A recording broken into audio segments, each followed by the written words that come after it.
मैं न्यूक्लियर बन गया हूँ तो हाँ। अब स्पॉटलाइट मेरे साथ हर जगह चलेगी, महंगी महंगी गाड़ियाँ होंगी, सब लोग मुझे देखेंगे, बहुत सारा पैसा आएगा, मेरी ज़िंदगी बदल जाएगी। नहीं, वो न्यूक्लियर की लाइफ है। हाँ। वो उदयन सागर की ज़िंदगी नहीं है। आपको मैं सच सच बता रहा हूँ, मुझे लाइमलाइट नहीं पसंद और मुझे नहीं अच्छा लगता कि मेरे ऊपर बहुत ज़्यादा फोकस किया जाए। This is part of my trade, तो मुझे करना पड़ता है। If I can, I will just make music and not be visible. मैं बहुत लकी हूँ कि मैं हमेशा म्यूज़िक अपने तरीके से बनाता हूँ, अपने लिए बनाता हूँ। हाँ। मैं किसी और के लिए नहीं बनाता म्यूज़िक। एक तो भीड़ में खो जाना होता है, तो मैं बोलता हूँ हार लो पर खो मत, क्योंकि एक ही ज़िंदगी मिली है, अपनी यूनिकनेस मत खो आप। तो ढूंढो आपको क्या अच्छा लगता है, भले ही उसमें 20 साल लग जाए, भले ही उसमें 40 साल लग जाए, आप ढूंढते रहो उसको, वो कौन है। मेरे फैंस मुझसे गुस्सा रहते हैं, तभी होते हैं गुस्सा जब मैं म्यूजिक रिलीज करना थोड़ा कम कर देता हूँ। तो मेरे फैंस बहुत अच्छे हैं, उनको अगर ऐसा मेरा कोई काम पसंद नहीं आता ना, तो मुझसे इतना क्लियरली आके बोलते नहीं है। मेरे लिए वो बहुत रेजिलियंट है, मुझे ऐसा लगता है। Oh, wow. मुझे बहुत उन लोगों ने क्या बोलते हैं ढील दी है। चलो कोई बात नहीं, 2 गलती भी हो जाए तो हमने तुम्हें माफ किया। क्या बात है। मुझे ऐसा लगता है, मुझे ऐसा लगता है।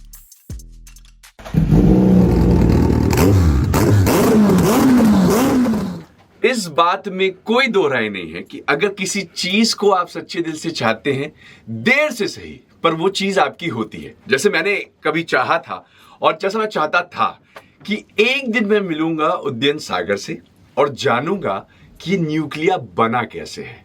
And see, the time is there, the man is there and I am there and it is all reality. Super hits 93.5 red FM पर उदयन सागर या फिर यूं कहें न्यूक्लियर, स्वागत है आपका। धन्यवाद, थैंक यू सो मच। कैसे हो आप? I am very good sir, thank you. आप कैसे हो? मैं एकदम लल्लन टाप हूं। और आपका मैंने एक डॉक्यूमेंट्री देखा था और ये डॉक्यूमेंट्री आई थी 2017 में। It is called nuclear, right to the roots. और उसमें जो आपके ओपनिंग लाइंस थे, उसने मुझे हर बार अपने नेक्स्ट शो के लिए हर बार रेडी किया है। और बाई चांस मेरा हर नेक्स्ट शो नेक्स्ट डे ही होता है। हर रोज मेरा एक शो होता है। क्या बात है? और हर शो से पहले नर्वसनेस होती है, but the moment I hit on air button, everything changes. मैं खुद भी बदल जाता हूँ। मैं सिद्धार्थ साय श्रीवास्तव से सिद्धू हो जाता हूँ। ठीक वैसे ही जैसे उदयन सागर नहीं रहता, न्यूक्लियर रहता है। या दैट्स सो ट्रू। नर्वसनेस एक जीत के लिए कितनी जरूरी है न्यूक्लियर? नर्वसनेस मुझे लगता है ये एक ज़िंदगी का हिस्सा है। इसको आप चाहो तो भी दूर नहीं कर सकते। ऐसा कोई इंसान होगा नहीं शायद जो नर्वस ना फील करता हो। एक इमोशन है, ये फील करना ज़रूरी है। उसको नहीं फील करोगे, जैसे दिन होता है, रात होती है, जैसे गर्मी सर्दी होती है, वैसे नर्वसनेस भी होती है, कॉन्फिडेंस भी होता है। It's part and parcel. मुझे लगता है वो दोनों चीज़ें ज़रूरी हैं। उससे घबराना नहीं चाहिए इंसान को, वो ज़रूरी है। न्यूक्लियर जो कि इतना बड़ा नाम है, the moment he hits play button, सब कुछ ठहर जाता है और दुनिया नाच पड़ती है। स्टेज पर जब आप जाते हैं, उदयन सागर के अंदर न्यूक्लियर एक्टिवेट कैसे होता है? ये जो चीज़ है ना, ये मुझे लगता है कि काफ़ी सारे लोगों को इसका वो अंदाज़ा नहीं है, पर मेरे लिए डिस्टिंक्शन बहुत जल्दी हो गया था कि nuclear is the creation and nuclear को बनाने वाला जो क्रिएटर है वो उदयन सागर है। हाँ। ये मुझे पहले से पता था। ओह वाह। ये मैं जानता था, इसलिए मैं कभी उस झंझट में नहीं फंसा था कि अब मैं न्यूक्लियर बन गया हूँ तो अब स्पॉटलाइट मेरे साथ हर जगह चलेगी और महंगी महंगी गाड़ियाँ होंगी, सब लोग मुझे देखेंगे, बहुत सारा पैसा आएगा और मेरी ज़िंदगी बदल जाएगी। नहीं, वो न्यूक्लियर की लाइफ है। वो उदयन सागर की ज़िंदगी नहीं है। नहीं है। हाँ, और ना वो उदयन सागर को पसंद है। इसलिए मैं वो उससे इंटरेक्ट भी तभी करता हूँ जब मैं स्टेज पे होता हूँ, नहीं तो मैं उसके साथ इंटरेक्ट भी नहीं करता। क्या बात करें। So for Udayan Sagar nuclear बनना ये एक एक्ट है या स्टेट ऑफ अ माइंड? नहीं, ये कैसे बोलते हैं कि जैसे ये एक एक्सटेंशन है जिसको आप निगलेक्ट नहीं कर सकते। कि जैसे अब बोल सकते हैं कि हम कि जब बच्चा पैदा होता है तो उसको ये नहीं पता होता है कि वो एक दिन बॉयफ्रेंड बनेगा या एक दिन पति बनेगा या एक दिन वो बाप बनेगा। ये एक एक्सटेंशन है जिसको आप निगलेक्ट नहीं कर सकते। उसी तरीके से शायद मेरे नसीब में था कि मेरी एक एक्सटेंशन न्यूक्लियर बनेगी, यू नो। पर निजी रूप से मुझे लगता है कि मैं I am a very home sort of a person. हाँ. मुझे अच्छा लगता है कि मैं एक फैमिली के दायरे में रहूं. सबसे इम्पोर्टेंट जो रोल मुझे निभाना है, जिसके लिए मैं हमेशा सोचता हूँ, वो है बाप का रोल.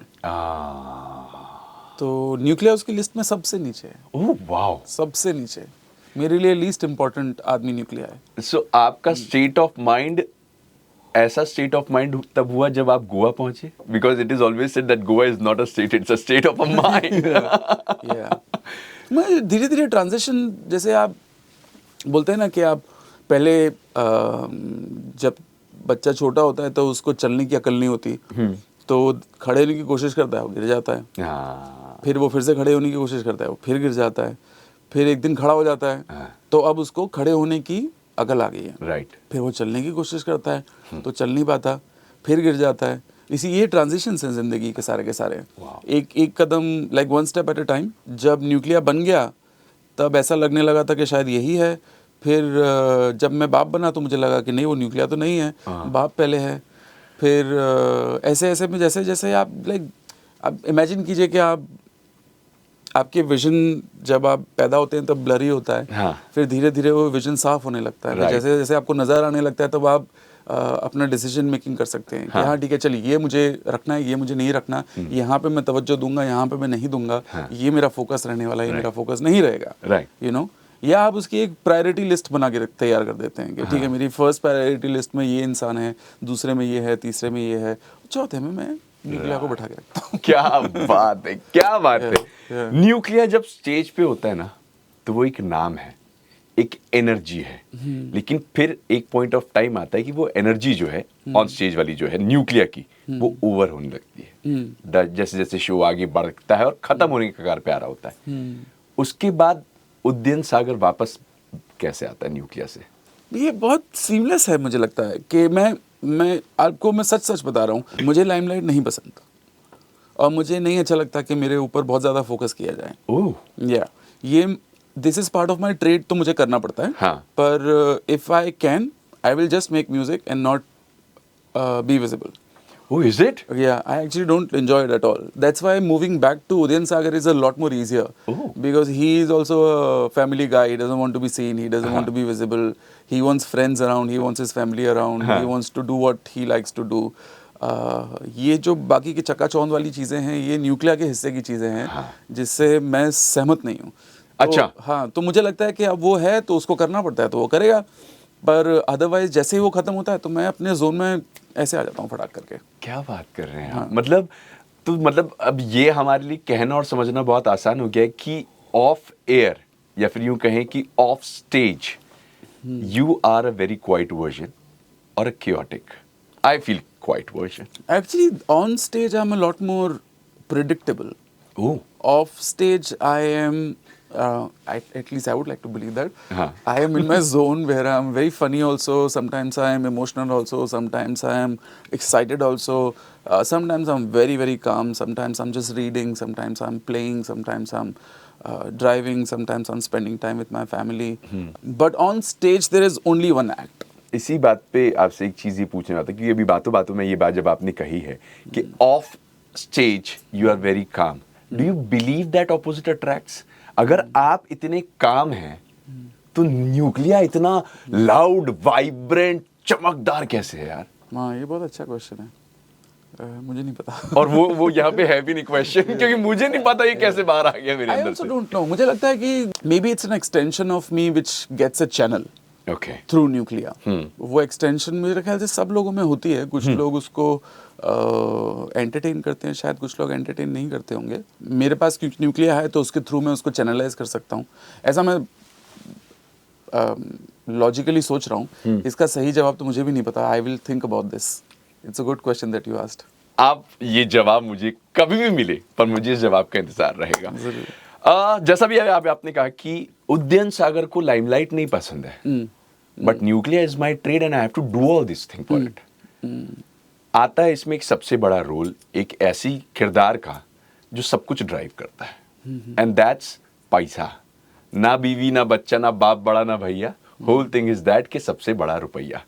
आपको क्या लगता है कि पैसा एक आर्टिस्ट के लिए सर्वाइवल टूल है या creative decision maker? I am not an expert at this. हाँ। मैं जो भी बोल रहा हूँ मैं अपने नज़रिए से बोल रहा हूँ। मुझे ऐसा लगता है कि पैसे का इन्वेंशन ट्रेडिंग के लिए हुआ था हाँ। और उसके आगे उसकी कोई ज़रूरत थी नहीं। ओके। जैसे अब जो पैसा बन गया है कि आप उसको वेल्थ एक्यूमुलेशन के लिए भी यूज़ करते हैं, आप उसको देख दिखावे के लिए भी यूज़ करते हैं। अब जैसे इतने सारे एडिक्शन होते हैं, शायद पैसा बनाने का भी एक एडिक्शन है Right. इंसान को, कि पहले हम सोचते हैं कि भाई एक घर होगा तो बढ़िया होगा, फिर सोचते हैं कि 2 घर होने चाहिए, शायद हमको दूसरे घर की भी ज़रूरत पड़ जाए, एक गाड़ी से फिर दूसरी गाड़ी से तीसरी गाड़ी, हाँ। फिर ऐसा लगता है कि भाई और ज़्यादा खतरनाक वाली गाड़ी होनी चाहिए। Right. ये तो इसका अंत कहीं ना कहीं होना चाहिए, क्योंकि क्या है ना कि एक ही ज़िंदगी मिलती है इंसान को। हाँ। और फिर आपने अगर आधी ज़िंदगी बटोरने में ही लगा दी तो फिर आप इंजॉय कब करोगे? एंजॉय कब करोगे? है ना। और एंजॉय का मतलब ये नहीं है कि आपको 24 घंटे पार्टी ही करनी है। हाँ। एंजॉय का मतलब है कि आपने अपने आप को भी कुछ समय दिया क्या, राइट। कि आपने प्यार पाने की कोशिश की, आपने प्यार करने की कोशिश की, कि आप अधूरे ही बटोरने में ही लग गए। हाँ। है ना, कि खाया कि नहीं, सब बटोर बटोर बटोर बटोर ही रहा है। खाया कि नहीं? हाँ, एंजॉय किया कि नहीं उस चीज़ को। हाँ। पैसा ज़रूरी है, मैं ये नहीं बोलता हूँ पैसा बिल्कुल ज़रूरी नहीं है, पर कब तक उसको किस लिमिट तक। आपके सफर में पैसे का क्या रोल था? मैं I came from a middle class family. Okay. हमारे पास कभी ऐसा नहीं था कि बिल्कुल भी पैसे नहीं हैं, और कभी ऐसा भी नहीं था कि हमारे पास इतने सारे पैसे हैं कि कभी हमको किसी चीज़ के बारे में सोचना ना पड़े। Typical middle class family. तो पैसा इम्पोर्टेंट था, पर कोर वैल्यूज़ ज़्यादा इम्पोर्टेंट थी। हाँ। जो फैमिली की कोर वैल्यूज़ होती हैं। मुझे लगता है शायद इसलिए मुझे बीवी बच्चा मेरा परिवार मुझे ज़्यादा अच्छा लगता है। वहाँ पे मैं I feel safe, I feel like I belong here. ऊपर वाले ने जितनी पैसे की ज़रूरत थी उससे ज़्यादा ही दिया है, तो हमेशा मैं शुक्रगुजार हूँ। पर मुझे लगता नहीं है कि ज़्यादा पैसा आ जाने से आपकी ज़िंदगी बेहतर हो जाती है। आपसे बात करते हुए दिन मेरे को ये लग रहा है that you are a typical family man. हो सकता है ना। हो भी सकता है, क्योंकि I am also discovering myself, to be honest with you. Nice. ये खोज निरंतर चलती रहेगी तो अपने आप को ज्यादा इवॉल्व कर सकते हैं हम लोग। आई थिंक सो, या मुझे लगता है वो नेचुरल प्रोसेस है, वो होनी चाहिए हर इंसान के साथ। हर इंसान के साथ होनी चाहिए। लेकिन अब क्योंकि आपने फैमिली के बारे में इतना बताया, एक सवाल ऐसा है कि जब आपने म्यूजिक मेकिंग चालू करी उस टाइम तक एक्चुअली म्यूजिक मेकिंग के मार्केट को इतना बढ़ावा नहीं मिला था। एज अ डीजे तो लोग उस टाइम पे उस करियर को कुछ समझते ही नहीं थे। एंड आई एम श्योर जहां आपकी पैदाइश हुई है आगरा, और फिर वहां से 3 साल की उम्र में अहमदाबाद शिफ्ट हो जाना, वो शहर एक छोटा शहर हुआ करता था तब जब आपने अपना डीजे का सफर शुरू किया था। ऐसे में आपके लिए चैलेंजिंग क्या था कि घर वालों की या फैमिली की एक्सपेक्टेशंस और आपका अपना खुद का क्रिएटिव फ्रीडम? मेरे लिए नहीं था बिल्कुल भी चैलेंजिंग। ओके। और मैं सच बोल रहा हूँ आपसे, चैलेंजिंग इसलिए नहीं था क्योंकि मेरे परिवार की मेरे से कोई अपेक्षा नहीं थी कभी भी। अच्छा। और मैं अपने आप को बहुत लकी मानता हूँ कि वो मेरे ऊपर कभी वो बंधन नहीं बांधे गए कि तुमको डॉक्टर बनना है या इंजीनियर बनना है या इतने पैसे बना के लाओ या कुछ तो पढ़ लो या कुछ कर लो। ऐसे कोई बंधन नहीं थे मेरे पे। थैंकफुली जब मैं सो कॉल्ड स्ट्रगल कर रहा था तब मुझे ही एहसास नहीं हो रहा था कि मैं स्ट्रगल कर रहा हूँ। तो वो फेज़ भी मेरे लिए कभी ऐसा नहीं था कि यार कब मेरा नंबर आएगा, कब मैं सक्सेसफुल बनूंगा, जब कब मेरे पास। मेरा तो सबसे इम्पोर्टेंट ये था कि भाई किसी तरीके से इतने पैसे आए कि हमको ज़िंदगी काटना आसान हो जाए, कि भाई आपका रेंट जा रहा है, आपका बिजली का बिल जा रहा है, आपके खाने के पैसे कवर्ड हैं, उससे ज़्यादा की ज़रूरत ही नहीं थी। और ना कभी हमने हमारे घर में ऐसा देखा था कि भाई अनाप शनाप पैसा है कि जो चाहिए वो आ रहा है, आपकी आइडेंटिटी आपकी वेल्थ के साथ एसोसिएटेड है, वैसा कुछ था नहीं। तो स्ट्रगल टाइम में भी मुझे कभी ऐसा महसूस नहीं हुआ कि स्ट्रगल हो रही है, और क्योंकि कोई अपेक्षा नहीं थी तो कभी ये भी महसूस नहीं हुआ।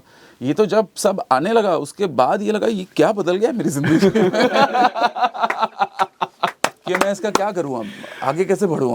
अब मेरे को इतना अच्छा लग रहा है कि न्यूक्लियर मेरे सामने बैठा है और मेरे से बात उद्यन सागर कर रहा है, जो कि सब वही बात कर रहा है जो कि एक आम इंसान, एक मिडिल क्लास फैमिली बात करता है, चाहे घर का रेंट हो, बिजली का बिल हो या फिर आने वाला ration. This is so cool and I am telling you honestly, मैंने इसकी कभी उम्मीद नहीं की थी कि हमारे बीच इस तरह से बात हो रही होगी। And for my surprise this is going very well, very amazing. लेकिन जब ये होता है ना कि एक ये थॉट आना कि मुझे तो यही करना था, ये थॉट कब हिट किया था आपको? ये मुझे लगता है कि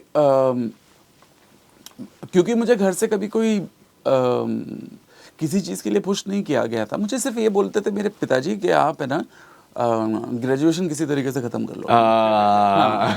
so relatable. तो मैंने किसी ना किसी तरीके से कूदते काटते लंगड़ाते बंगड़ाते कर तो ली मैंने ग्रेजुएशन ख़त्म, पर मुझे कभी उस चीज़ के लिए फोर्स किया नहीं गया था। अच्छा। तो और मेरे पढ़ाई में कोई इंटरेस्ट था भी नहीं ऑनेस्टली। कभी रिपोर्ट कार्ड में किसी सब्जेक्ट के नीचे से रेड लाइन लगा के दिया गया क्या, भाई गोता खा गए आप? नहीं, फेल तो नहीं हुआ था मैं कभी किसी सब्जेक्ट में भी ऐसा नहीं? नहीं, कभी फेल तो नहीं हुआ मैं। कम आते थे मेरे ख्याल से, मेरे 12वीं में 46% आए थे शायद, मार्जिन से एक कदम आगे। हाँ। और मेरी 10वीं में शायद 64% आए थे। वाओ हाँ, वाओ। मेरे ख्याल से, मुझे अच्छे से याद नहीं है पर मेरे ख्याल से उतना ही था। हाँ हाँ। तो घर वालों को भी मुझे शायद यही था कि भाई ये लाइन तो इसकी लग नहीं रही है। हाँ, कि लगता है कि इसको हम है ना किसी तरीके से कोई दूसरी लाइन में डलवाते हैं। हाँ, हाँ, और तब तक मैंने म्यूजिक ढूंढ ही लिया था। राइट। तो मैं म्यूजिक कर ही रहा था, पर म्यूजिक में मैं इतना ज़्यादा गुम हो जाता था कि मैं रात को 1-1, 2-2, 3-3 बजे तक भी मैं म्यूजिक बनाता था। घर में आवाज़ होती भी थी तो भी कोई मुझे आके कोई रोक टोक नहीं करता था घर में। वाह। हाँ, उन्हें मालूम था कि लड़के ने अपना डिसाइड कर लिया तो अच्छा ही करेगा, इसलिए ज्यादा रोक टोक शायद नहीं करी उन्होंने। हो सकता है। अब ये पापा से पूछना चाहिए। हाँ। Actually, मैं कल अहमदाबाद था अपने मम्मी पापा के साथ। हाँ। ये पूछना चाहिए था कि मुझे रोक टोक क्यों नहीं किया आपने। मेरे को ऐसा लग रहा है कि मैं कुछ सवाल आपके सामने ऐसे डाल दे रहा हूँ जिसका जवाब आप खुद ढूंढने वाले हो जाके पर्सनली भी। नहीं बिल, ये आपने जो सवाल पूछे हैं बहुत ही इंपॉर्टेंट सवाल हैं। हाँ। और थैंक यू आपने पूछा मुझसे, क्योंकि अब मैं ढूंढूंगा उन चीज़ों को। Very nice. चलो भैया, सफल हो गया हमारा। एक से बढ़कर एक ऐसे ऐसे आपने हिट दिए हैं जिसकी दुनिया दीवानी है, फिर चाहे वो बास रानी हो, राजा बाजा हो या तोता मैना हो। लेकिन इन सारे म्यूजिक को क्रिएट करना, राइट, इनके बारे में सोचना, उसे बनाना और फिर उसे जनता के हवाले कर देना, ये एक पूरी जर्नी होती है, एक पूरा प्रोसेस होता है। आप उस समय पर जब आप ये म्यूजिक क्रिएट कर रहे होते हो, क्या सोच रहे होते हो, क्या महसूस करते हो आप? मैं अपने आप को बहुत लकी मानता हूँ, क्योंकि मैं ना ये फिल्म इंडस्ट्री के चक्कर में आया नहीं। क्योंकि मुझे लगता है ना कि फिल्म इंडस्ट्री के चक्कर में, मैं ये गलत नहीं बोल रहा हूँ, मेरे को ऐसा लगता है कि वो अलग दुनिया है। हाँ। उस दुनिया में उतना नहीं खोज सकते जितना आप अगर खुद लीडर हो तो सोचोगे। जैसे मैं अपनी गाड़ी का खुद ड्राइवर हूँ। हाँ। अब मैं 1 कदम चलूँ, 10 कदम चलूँ या मैं अंत तक पहुँचूँ, सारे डिसीजन मेरे हैं। अगर मैं टाइम पे पहुंच गया तो भी मेरा डिसीजन है, अगर मैं लेट पहुंचा तो भी मेरा डिसीजन है। पर ये है कि क्योंकि आप खुद ड्राइवर हो ना, तो आप कहीं पे भी टर्न ले सकते हो। हाँ। आप कहीं पे भी रोक सकते हो। जबकि जब फिल्म इंडस्ट्री में, आप पिक्चर में अगर आप म्यूजिक बना रहे हो तो आप ड्राइवर नहीं हो। आप ड्राइवर नहीं हो। हाँ, आपको बताया जाएगा कि भाई यहाँ से यहाँ, यहाँ से यहाँ, अपने तरीके से पहुँचो। हाँ। एक आध टर्न इधर उधर ले सकते हो आप, पर हमने जो बताया है आपको उस हिसाब से ही वहाँ पहुँचना पड़ेगा, जो कि एक इम्पॉर्टेंट इंटरेस्टिंग तरीका है काम करने का भी। पर मुझे लगता है कि मैं बहुत लकी हूँ कि मैं हमेशा म्यूज़िक अपने तरीके से बनाता हूँ, अपने लिए बनाता हूँ। हाँ। मैं किसी और के लिए नहीं बनाता म्यूज़िक। वाओ। मैं अपने लिए बनाता हूँ। जिन लोगों को मेरा म्यूज़िक पसंद है, मैं तो बोलता हूँ वो मेरे फैंस भी नहीं है, they are just like minded people, जिनकी क्रिएटिव प्रेफरेंसेस शायद मेरे जैसी हैं। हाँ। इसलिए उनको मेरा म्यूज़िक पसंद है। क्या बात है। मुझे ऐसा लगता है, और मैं जेन्युइनली आपको बोल रहा हूँ ये चीज़। जब आपने ये कहा ना कि मैं अपने लिए म्यूजिक बनाता हूँ, जी, आपको क्या लगता है कि ह्यूमन रूप में यहाँ पे रहना, इस धरती पर लोगों के बीच में क्या करना सही रहता है? अपने आप को खुश रखना या आजू बाजू के लोगों को? एक ही बार जीता है इंसान। ये जो विजिबल दुनिया है हमारे आसपास, इसमें आपका एक ही बार जन्म होता है, एक ही बार आपका अंत होता है। आप क्या करना चाहोगे? ये बहुत अच्छा क्वेश्चन है कि आप क्या करना चाहोगे। आप दूसरे के लिए जीना चाहोगे, अपने लिए जीना चाहोगे? आपके लिए क्या ज़रूरी है? अब ऐसा है कि भाई आप 10 जन्म लेके आओगे और यहाँ पे 10 बार आप नज़र आओगे और 10 लोग आप, तो फिर आप 10 लोगों के लिए जी लो कि पहला जन्म आपके लिए, दूसरा जन्म आपके लिए, तीसरा जन्म आपके लिए। अगर एक ही जन्म है तो आपको जो सही लगता है वही करो, वही मेरे ख्याल से वही सही रहेगा, क्योंकि अगली बार तो आना नहीं है यहाँ पे। कभी लॉजिक ने रोका है कभी? नहीं, actually logic is the only reason that drives me. Oh wow. Yeah, logic doesn't stop me. Logic drives me, I feel. Creatively also. Okay. Creatively also. It doesn't come in the way at all. In fact, without logic, how will we make decisions? Logic जब ढूंढने निकलते हैं तो वो उसे भी अकेले ढूंढते हैं या कुछ खास चुनिंदा लोगों से बैठकर डिस्कस करके तब लॉजिक निकलता है? ये भी एक तरीके की जर्नी है, मुझे लगता है. हाँ. खोजते जाओ, आप अपना विजन जो ब्लरी है उसको धीरे धीरे साफ करते जाओ. हाँ. तो जितना ज़्यादा आपको नज़र आएगा उतना ज़्यादा आपका लॉजिक बनता जाएगा. हाँ. इस समाज में शायद वो एक एथिकल सिस्टम में रहते हैं, प्री डिफाइंड सारे रूल्स एंड रेगुलेशंस हैं.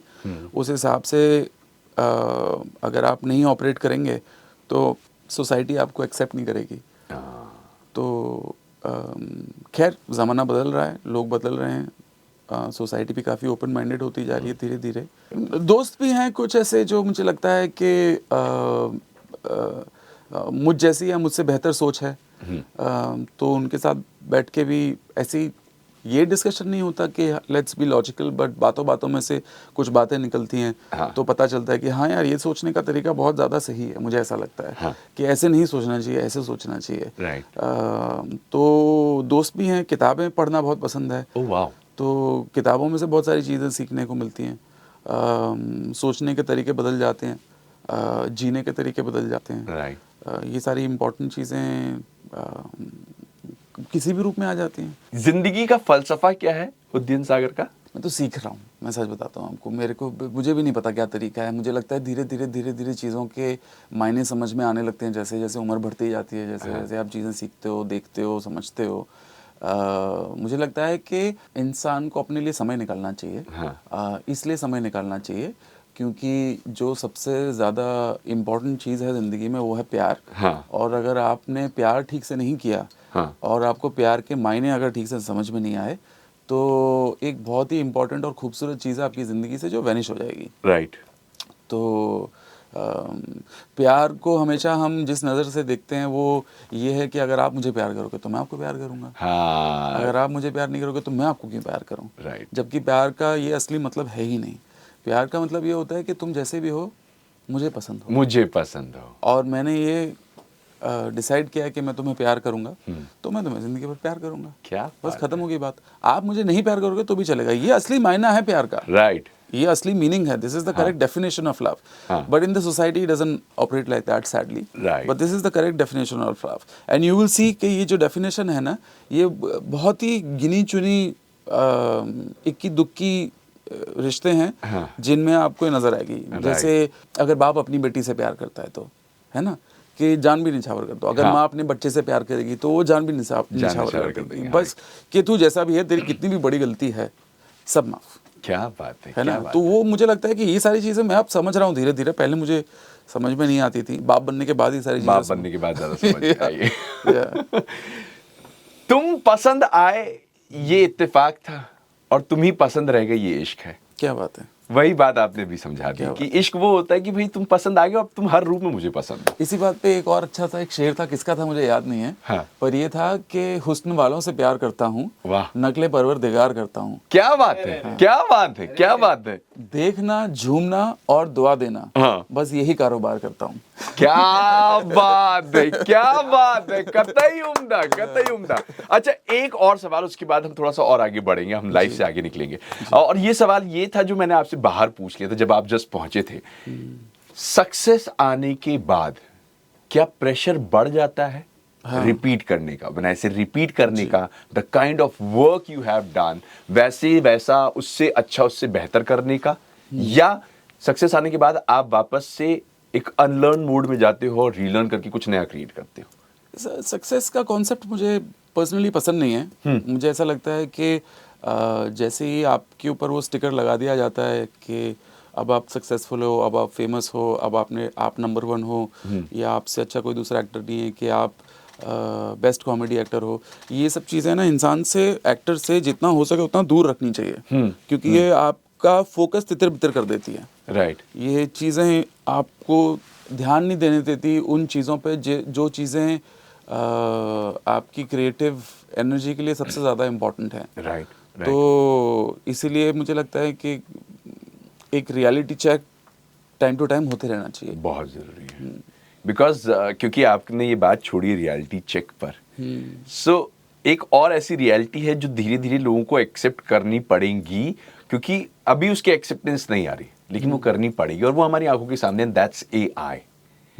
आज जब एआई एल्गोरिथम्स चेंज कर रहा है, एआई के थ्रू म्यूजिक जनरेट हो रहा है, क्या आपको लगता है कि आगे चल के जो म्यूजिक बनेगा वो बेसिकली एक बेहतरीन म्यूजिक होगा? व्हेन आई से बेहतरीन म्यूजिक, कि वो ज्यादा ऑनेस्ट होगा या उस टाइम पर म्यूजिक ज्यादा मैन्युफैक्चर होगा? हमने जब बात शुरू की थी तब मैंने आपसे कहा था, शायद इस रिकॉर्डिंग में ना कहा हो, कि जिस तरीके से बकरी को महसूस होता है जब वो शेर देखती है, हाँ। वैसा ही पेड़ पौधों को महसूस होता है जब वो बकरी देखते हैं, हाँ, है ना? हाँ, और अब मुझे ऐसा लगता है कि जैसे इस बात को नहीं झुठलाया जा सकता कि कि भगवान है कि नहीं, वैसे इस बात को भी नहीं झुठलाया जा सकता कि जैसे कोई कह दे कि भाई मैं मानता हूँ कि भगवान है, हाँ। आप उसको झुठला नहीं सकते। नहीं, आप नहीं झुठला सकते। अगर कोई बोलते कि भगवान नहीं, आप उसको भी नहीं झुठला सकते, क्योंकि Right. दोनों चीज़ का कोई प्रूफ नहीं है ना? तो क्या ये मानना उचित रहेगा कि हम शायद बायोलॉजिकल एआई हैं, A new thought?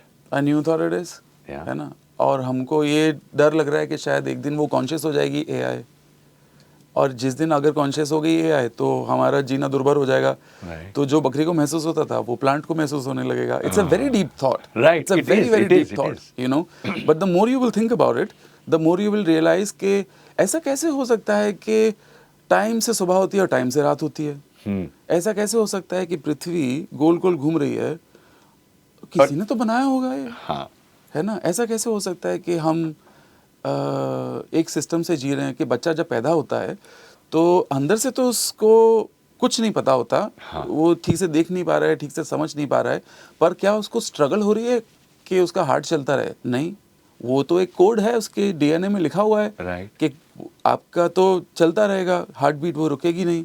आप जब आंख ब्लिंक करते हो हाँ। तो आपको सोचना नहीं पड़ता, वो कोडेड है already, Right. It's part of the algorithm. AI is also algorithm, right. वो आपने बनाई है, पर आपको भी तो शायद किसी ने बनाया होगा, वो भी तो एक कोड हो सकता है। राइट, यही वो बातें हैं जो कि समझना और उसके बारे में बात करना बहुत जरूरी होता है। आज आप जिस तरह से बात कर रहे हैं, मेरे को नहीं लगता कि ये आदमी ने राजा वाजा बनाया था, ये बाजरा नहीं है। एआई का शॉर्ट आंसर ये है कि ये एक टेक्नोलॉजी है, हाँ। इस टेक्नोलॉजी को टेक्नोलॉजी की तरह यूज़ करें आप उसको। जैसे जब इंडस्ट्रियलाइजेशन हुआ था तभी भी हमारी फटी पड़ी थी, हमको ऐसा लग रहा था यार अब नौकरी चली जाएगी, अब कुछ नहीं होगा। हाँ। कुछ नहीं हुआ, हम वापस से सब सॉर्ट हो चुके हैं। Right, right. वी अडैप्ट, हाँ। Human beings are supposed to adapt, तो we will adapt to AI also at some point of time. तो जो आपने कहा ना कि टेक्नोलॉजी है, समझिए, तो and there is a very famous meme on social media, technology.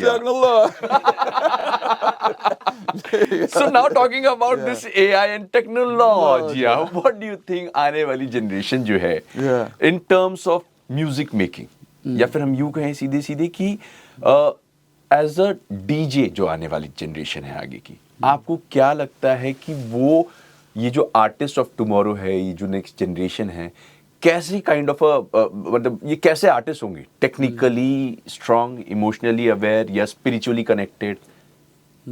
ये एक्चुअली क्वेश्चन है ना, बहुत टाइम से चलता आ रहा है। आपके टाइम पे भी ये सवाल था जब हाँ, आपने मेरे शुरू टाइम किया पे था? भी ये सवाल था। तो फिर अब आपको क्या लगता है, जब आपके टाइम पे वो सवाल था, आप कवर करके यहाँ पहुंच गए हो, क्या है यहाँ? टेक्निकली स्ट्रांग, इमोशनली अवेयर और स्पिरिचुअली कनेक्टेड? मुश्किल है प्रेडिक्ट करना, हाँ, बहुत मुश्किल है प्रेडिक्ट करना। जैसे हम नहीं बोल सकते ना सुनामी आने से पहले कि आने वाली है कि नहीं, Right. मे बी 2 मिनट पहले आपको पता चल जाएगा, हाँ. है ना, पर वो पहले से नहीं कोई बता सकता। अर्थक्वेक आने से पहले कोई नहीं बता सकता। हाँ. कहने का मतलब है कि फ्यूचर प्रेडिक्ट करना बहुत मुश्किल है। हम जो बता रहे हैं, हम जो कोशिश कर रहे हैं, वो ये है कि कोई कैलकुलेटेड आपका कोई एल्गोरिदम पर्सनल जो आप जिसको फॉलो करके आप कुछ हमें हाँ. अपना नजरिया बता सको। हाँ, मुझे लगता है कि यंग जनरेशन बहुत स्मार्ट है, वो अपना रास्ता ढूंढ लेंगे। हमने जो गलतियां की थी शायद वो गलतियां नहीं करेंगे वो लोग। हाँ. They will not fall into the trap that we fell into. मेरा बेटा 14 साल का है, मुझे फ़र्क नहीं पड़ता कि वो पढ़े ना पढ़े, स्कूल जाए कि ना जाए। मुझे लगता है कि सबसे ज़्यादा इम्पोर्टेंट चीज़ है कि आप अपनी यूनिकनेस को ना खो दो। हाँ, क्योंकि एक तो भीड़ में खो जाना होता है। तो मैं बोलता हूँ हार लो पर खो मत, क्योंकि एक ही जिंदगी मिली है, अपनी यूनिकनेस मत खो आप। तो ढूंढो आपको क्या अच्छा लगता है।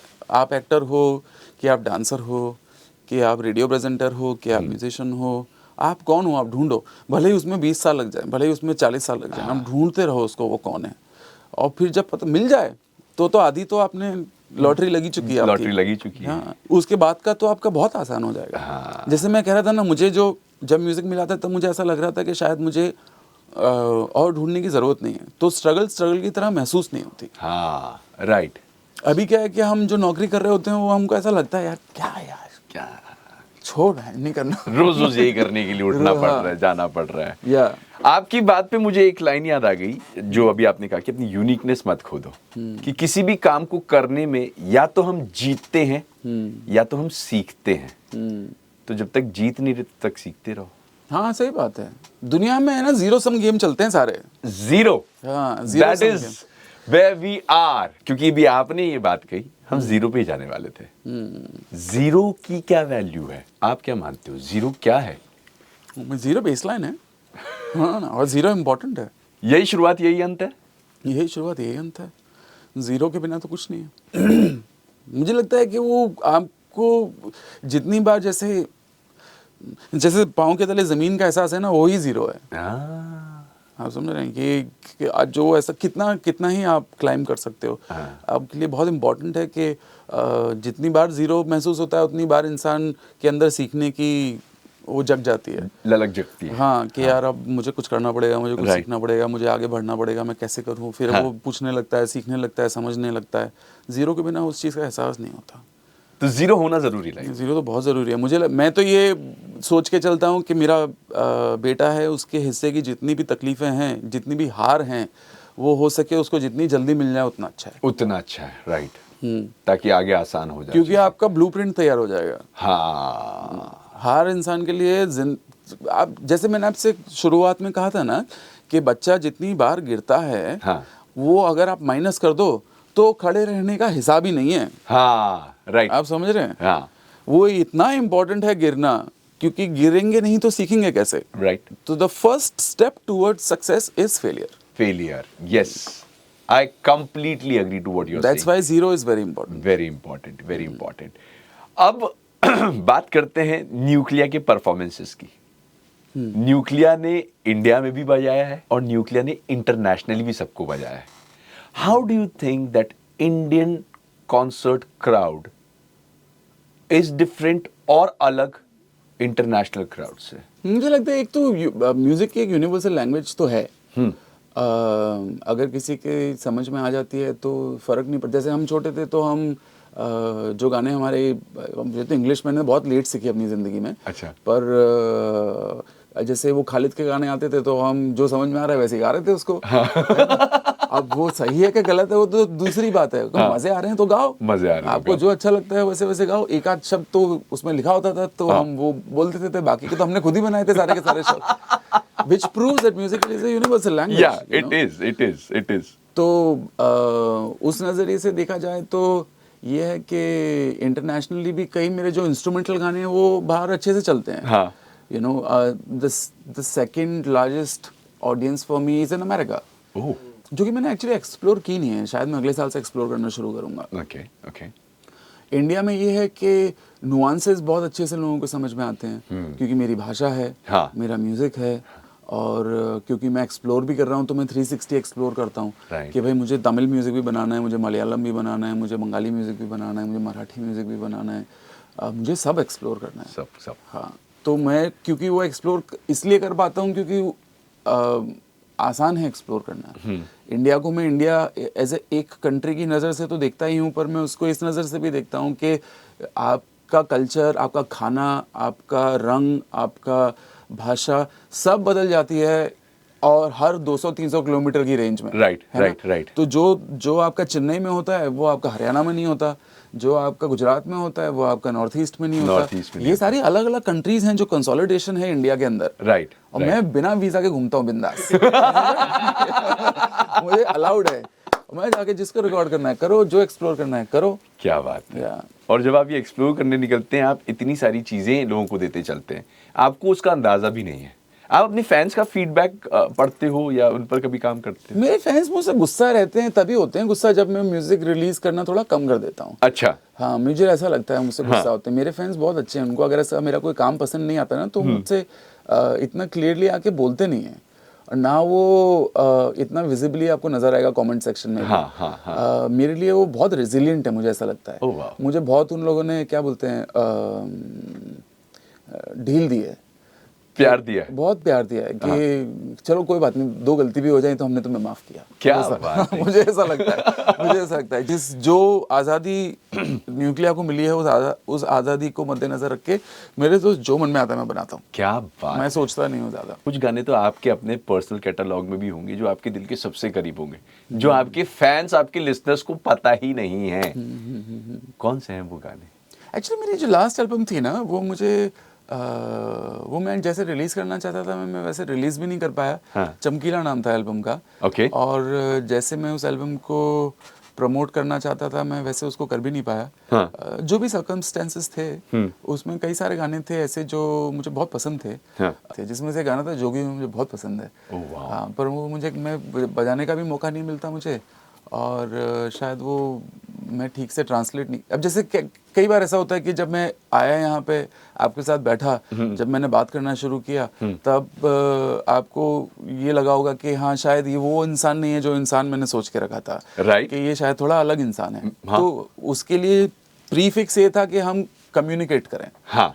तो हाँ। मैं जब नया म्यूजिक बनाता हूँ अगर मैं वो कम्युनिकेट ही नहीं करूंगा ऑडियंस के साथ कि Right. मैंने ये क्यों बनाया है, हाँ। तो वो समझ ही नहीं पाते कि इज इक्वल टू व्हाट। हाँ, right. We don't know. Right, right, तो राइट। मुझे लगता है वो मैं कहीं पे मेरी चूक रह गई। हाँ। कि मैं वो कम्युनिकेट नहीं कर पाया। But yeah that album was very close to my heart. क्या बात है। वैसे क्योंकि जब ये बात हमने पूछी कि आपके दिल के करीब, तो आपके इतने सारे गाने हैं, लेकिन आपका एक गाना वो मेरे दिल के बहुत करीब है। अरे वाह। And it's Panthera from Mukkebaz. Divine sung that song and you gave the music. और जो मेरे साथ उस गाने से चीजें रह गई हैं, एक तो म्यूजिक बहुत अलग है, और दूसरा the opening line by Ravi Kishan in that. और ये गाना ऐसे टाइम पर भी आया था जहां पर पता नहीं शायद वो मेरी जिंदगी में एक ऐसे टाइम पर आ गया था जब मुझे जिंदगी बहुत मुक्के दे रही थी, उठा उठा के दे रही थी। तो उस टाइम पे तो कहते ना कि आप कहीं पे भी जल्दी या लेट नहीं पहुंचते, आप हर जगह पर समय पर पहुंचते हो। वही आपका वो समय जब आपको वहां पे होना था, इसलिए आप पहुंच गए। फिर चाहे वो आपका एक एक्सीडेंटल स्पॉट हो, फिर चाहे आपका वो सक्सेस की सीढ़ी जहां पर आज आपको अवार्ड दिया जाने वाला है, आप उस समय पर वहां पर होने थे, इसलिए आप उस समय पे वहां पे थे। सेम पैंतरा मेरे साथ हुआ। क्या बात है। अब देखो मैंने तो सोच के बनाया नहीं था पर उसने अपनी नई दुनिया ढूंढ ली। उसने अपनी नई दुनिया ढूंढ ली, और आपको नहीं मालूम कि आपकी म्यूजिक किसको कैसा मूव करते हैं। सही बात है। आपको तो कैसा मूव करते हैं वो तो आपको एहसास है, पर आपके वो सुनने वालों को कैसा मूव कर देते हैं, बहुत कितना हौसला दे देते हैं। पैंतरा मैं लूप पे सुनता था सर। अच्छा। मैं जहां से आता हूं, अगर मैं गाड़ी से अपने, अगर बाई चांस मैं रोड से आ गया, वैसे आई ट्रेवल बाय ट्रेन, मेरे घर से मेरा office is 48 kilometers, and to travel that 48 kilometer right post my show which gets over at 9, it takes me on an average of 2.5 hours to reach back to my home. पैंतरा loop पे चलाता था sir मैं 2.5 घंटे। So it's that amazing. It's that amazing. मेरे दिल के सबसे करीब है वो पैंतरा। क्या बात है। उस गाने की भी बहुत अच्छी स्टोरी है। उसका क्रेडिट मैं पूरा नहीं लेना चाहूँगा, इसलिए नहीं लेना चाहूँगा क्योंकि वो गाना का कॉन्सेप्ट अनुराग का था। वो जो लाइनें भी थी उसमें भी अनुराग का योगदान है। वो जो लाइन लिखी हुई थी वो कॉन्सेप्ट में भी अनुराग का योगदान है। मेरा तो ये था कि मैं जिस नज़रिए से म्यूज़िक देख रहा था उस वक्त, उस नज़रिए से अनुराग नहीं देख रहे थे उस गाने को। अच्छा। हाँ, वो उसको बहुत ही अलग तरीके से देख रहे थे। तो हम 2-3 बार स्टूडियो में भी बैठे थे if I am not mistaken, और मेरे ख्याल से हम सिंगर्स के साथ बैठ के वो गाना बनाने की कोशिश कर रहे थे, क्योंकि मेरे ख्याल से अनुराग के मन में यही था कि वो जो गाना है वो जो रैप में कन्वर्ट हुआ है वो एक्चुअली सिंग अलोंग सॉन्ग था पहले। अच्छा। हाँ, तो उसमें हुआ क्या था कि अनुराग जो दर्शाना चाहते थे वो कुछ पंक्तियों में फंस के रह गया था, राइट। मेरे हिसाब से। हाँ। I am not an expert, पर मेरे हिसाब से वो कुछ पंक्तियों में फंस के रह गया था। Okay. तो मुझे ऐसा लग रहा था कि इसको और एलैबोरेट करने के लिए इसमें और लाइनें डालनी पड़ेंगी। पर सिंगल लॉन्ग गाने में तो क्या होता है कि उसमें आपको एक मेलोडी के दायरे में रह के गाना होता है, राइट। कि उस दायरे से आप बाहर नहीं निकल सकते। और तो मैंने उनको ये प्रपोज किया कि अगर इस गाने को हम रैप में कन्वर्ट कर देंगे तो हम इसके अंदर और भी सारी चीज़ों को बोल सकते हैं, राइट। जो शायद हम एक गाने के रूप में, एक सिंगल लॉन्ग गाने के रूप में ना बोल पाए। हाँ। तो ये उनका जीनियस है कि वो ये विजन देखा और उन्होंने मुझसे कहा कि ठीक है, तुम करो, तुमको जो सही लगता है। क्या बात है। तो फिर मैंने बहुत सोचा, फिर मैंने बोला उनको कि मुझे लगता है कि गाना डिवाइन से गवाना चाहिए। क्या बात है। तो उन्होंने कहा कि पर डिवाइन को ये लहजा समझ में नहीं आएगा क्योंकि ये लहजा अलग है। हाँ। तो मैंने बोला कि हाँ, वो बॉम्बे के रहने वाले हैं, उनकी ज़बान में वो बॉम्बे का ट्वैंग है। हाँ। उनको शायद ये ना समझ में आए, पर क्या मैं कोशिश कर सकता हूँ। राइट। तो उन्होंने बोला हाँ आप कोशिश करो, देखो अगर अच्छा बन जाता तो बहुत अच्छी बात है। फिर मैंने डिवाइन के साथ बात किया, मैंने उनको कहा कि ये पिक्चर है ना, ये यूपी की पिक्चर है, ये वहाँ का लहजा है, वहाँ का आउटबैट है। तो आप उसको दिमाग में रख के कुछ बनाने की कोशिश कर सकते हो क्या। मेरे ख्याल से ज़्यादा मेहनत उसी पे गई थी कि हम कैसे उसके अंदर मराठी वाली इंसान से यूपी वाला काम करवा पाए। हाँ। तो वो हो गया और फिर मैंने भेजा, अनुराग को पसंद भी आया। हाँ। पर मैंने बोला कि मुझे ऐसा लग रहा है कि इसको है ना किसी चीज़ की कमी है इस गाने में। ओके। तो मैंने बोला कि ठीक है, अभी music is there, Divine is singing, both of those things are in place, पर मुझे इसमें कोई कमी महसूस हो रही है। तो मैंने उनसे कहा कि ये जो 4-5 लाइनें आपने मुझे दी थी पहले, इसको है ना हम एज अ वॉइस ओवर गाने के शुरुआत में डालते हैं। तो उनको वो आइडिया भी अच्छा लगा। फिर तो I don't know if I suggested or he suggested, but Ravi Kishan sir, that's how he came into the picture.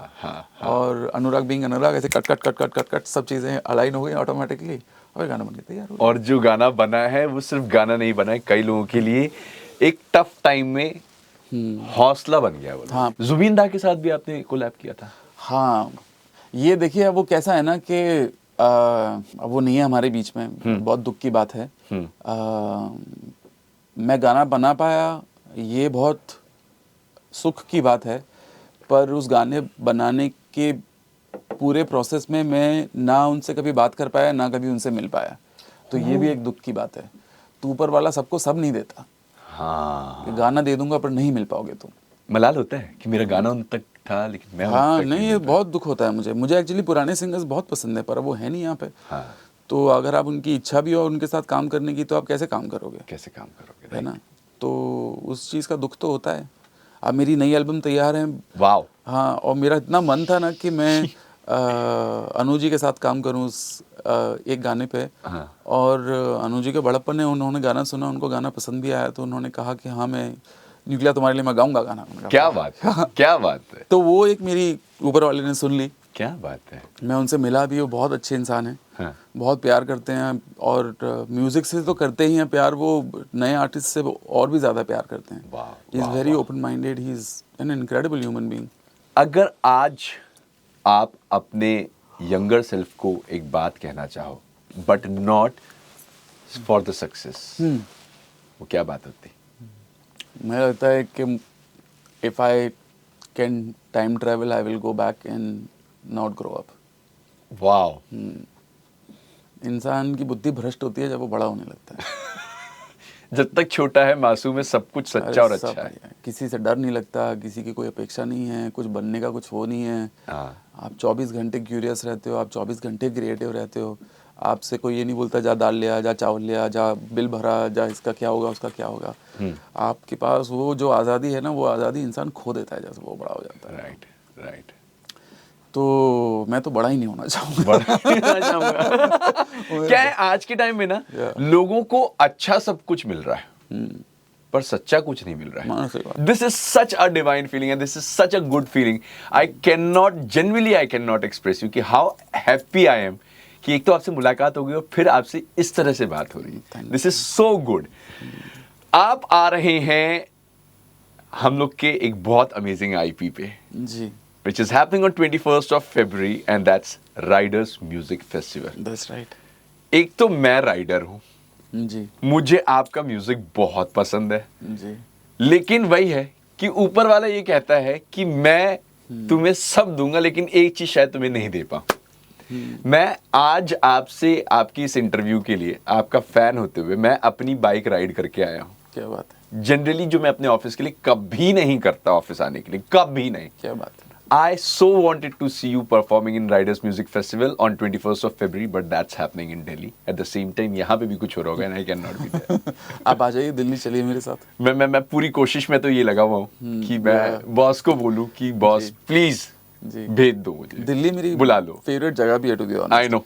वहाँ पे मैं रहा भी हूँ। हाँ वहाँ पे थोड़ा पोल्यूशन बढ़ गया है, इसके लिए मैं नाखुश हूँ। हाँ। पर वहाँ के लोग बहुत अच्छे हैं, वहाँ का खाना बहुत अच्छा है। क्या बात है। आप अच्छा जब दिल्ली जाते हो तो क्या खाना सबसे पहले कि दिल्ली पहुंचे तो ये तो मैं खाऊंगा ही खाऊंगा? What's यार that? मैं दिल्ली जाके ना कुछ भी खाता हूँ। अच्छा। मैं आपको बताता हूँ सच में, मैं दिल्ली गया, मैंने अपना एक शो था वो ख़त्म किया और मेरी सुबह 8 बजे की फ्लाइट थी। 7 बजे पहुँचना था, 6 बजे निकलना था, 5 बजे मैं उठ गया। राइट। अब मैं 5 बजे उठ गया और 5:30 बजे मैनेजर का मुझे मैसेज आता है कि भाई तुम्हारी 8 बजे की फ्लाइट अब 1 बजे की हो गई है। अरे रे। तो क्योंकि वहाँ पे फॉग इतना है कि वो फ्लाइट उड़ती नहीं है। हाँ तो मैंने बोला ठीक है चलो कोई बात नहीं, तो मैं कमरे में ही रहता हूँ, मैं क्या ही कर लूँगा, मैं सोने की कोशिश करता हूँ, मैं सो जाता हूँ। हाँ। नींद मुझे आई नहीं। राइट। अब मैं बोला यार अब पता नहीं मैं कब आऊँगा दिल्ली वापस।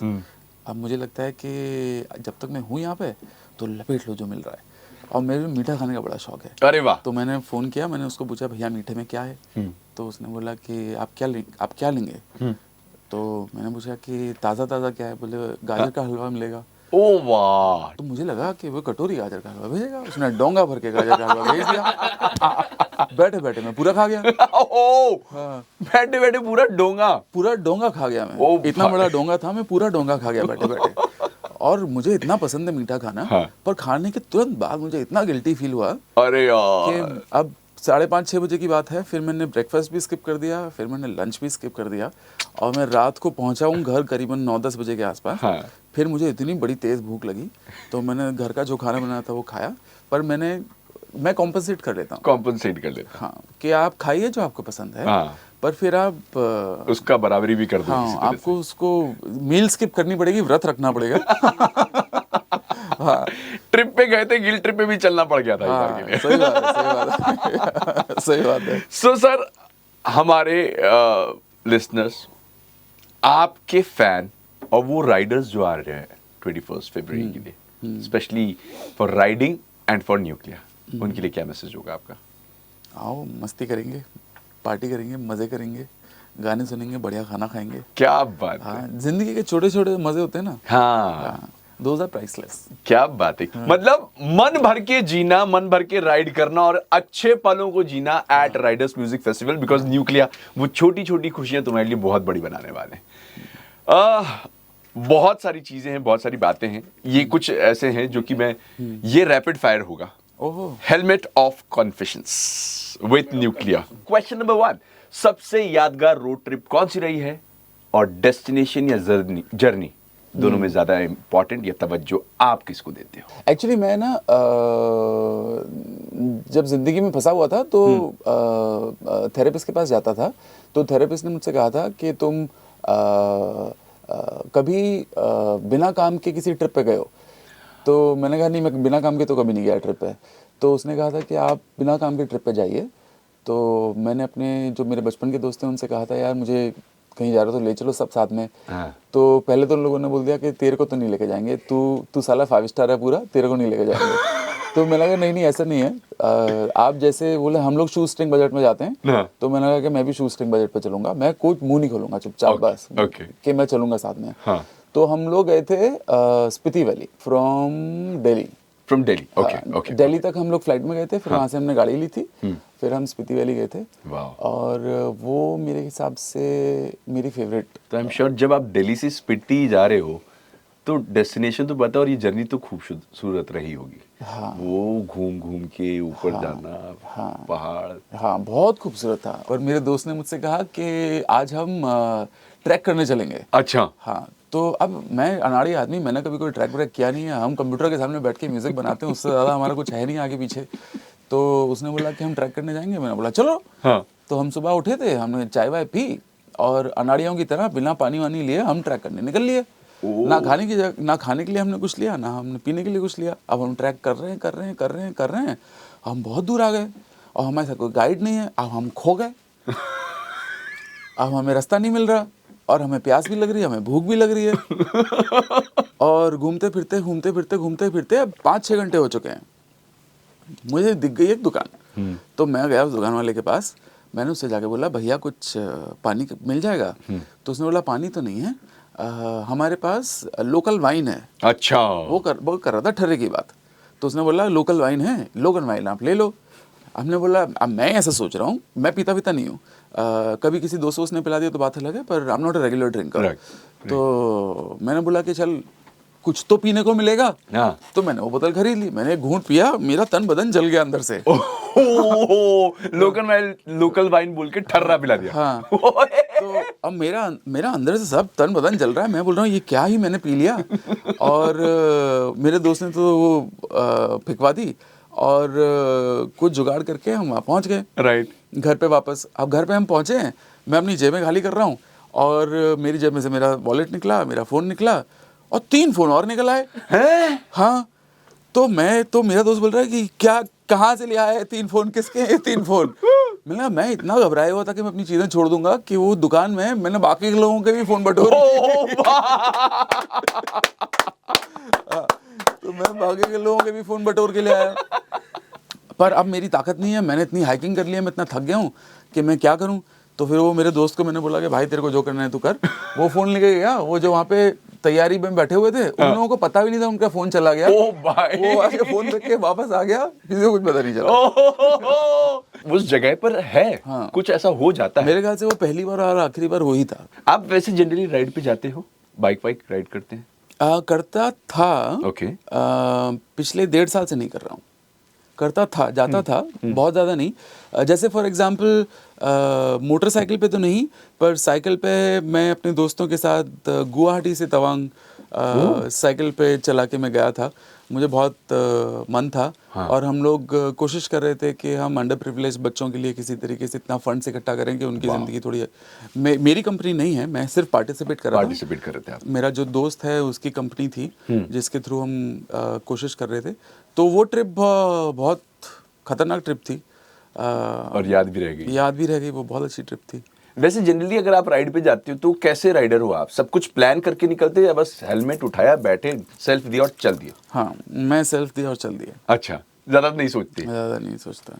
पर ये साइकिल वाली ट्रिप पे मैंने बहुत सोचा था। Okay. क्योंकि मुझे पता था कि वहाँ पे बर्फ़ भी पड़ रही होगी और ठंडी भी बहुत बेइंतहा होगी और 3 या 4 किलोमीटर प्रति घंटे की स्पीड से ज़्यादा मैं साइकिल चला नहीं पाऊंगा क्योंकि पूरा इंक्लाइन है। राइट। तो मैं उसमें तैयारी करके गया था।